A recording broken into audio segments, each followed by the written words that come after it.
Kawgel.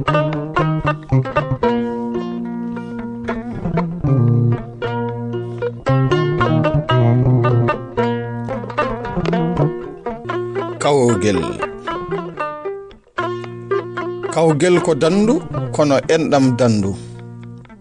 Hamidi e Hammadi ko yontidaɓe jiidani leñol ngendi. Moni e mabɓe kala haalata so wona ɗemgal mum leydi.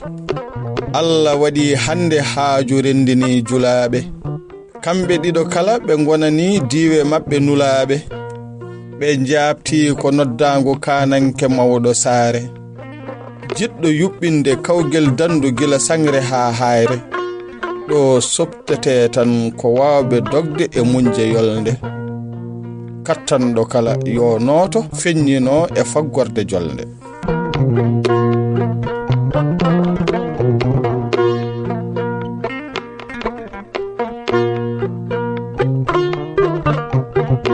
Ko heewi notima e noddaango kananke ngendi. Nde wonno omo huni jeenaari ndi alaa ko nandi. Kala nawɗo raayi ma yeene haa hebbina ɗo wonta sohlirde. Wadde alaa ko heddi e saar ñang soh jaa haa taal goɗɗum e ñolirde. Mbooƴɓe liiduɓe jawɓe gaygayɓe mbi luutetaake nden dañirde. Ɓe darnaama kamɓe kala e diidol sangre ɓe pari. Liital piriit ɓe mbi pureeta alaa keddiiɗo ina dari. Kono nde wonata hojomaaji 5 tawɓe batti saamirde gooto. Ɓe ina ɗojja, ɓe toturo ina paha, ɓe keɓa kaaje njooɗo. Heddi jooni ko cetta e ummudinooɓe kono ko waarɓe ko ma jetto.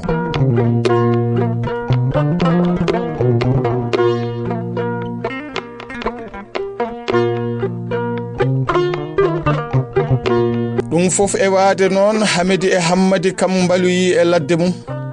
Sahaa fof mone maɓɓe kala weddo gite keediiɗo mum. Weeso ɗum jungo ene sembina jaadiiɗo mum. Yo tinno yolnde nde juuttan kono ko gasata kay ala. Ko muñal waawi musalla ko tabiti kala yencine ɗum jeddi ngala. Haa e duwaw nelaaɗo tedduɗo o wi ko yo duumi ko ɗum holla.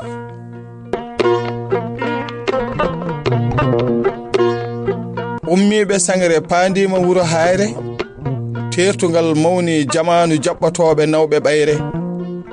Ndeka ko Hammadi woni yeeso bajo nana tonƴo. Ha ala ko heddi o yetto diidol o farno.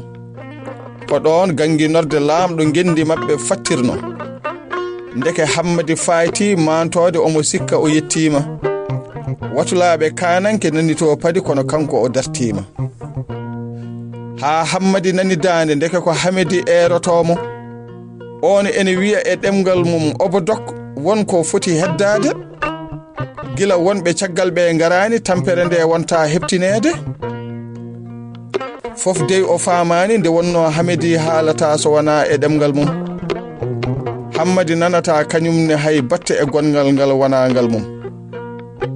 Nden Hamidi ronki famudirde e makko. Ari ha hepti mo ƴañi becci mum e makko. Ene dunya Hammadi yo doggo suwa yettade. Ko ɗo Hammadi faami ko Hamidi wonno e manditade. Bajo niili kadi fappiti ngafti. Hamidi rewi e makko foɗodiraka. Jamanu fof hawama golle Hamidi e ngal ɗo gollal ngal tintodiraka. Gulali ngulli Hammadi yettima daɗi woni e hellenede. Laaɓe ha e jaandiyankoɓe peewi e Hamidi yidde firtanede. An Hamidi mbele wona ko e daɗndu gonnoɗa. Holi ko saabi aɗa wawna Hammadi jokkidde ko poɗantonoɗa. Yiɗande hoore maɗa kay wona añande bande mo gurduɗa. Joni bandamen kettuɗe Hamadi e hakkilantagal mum ko jabtoto on.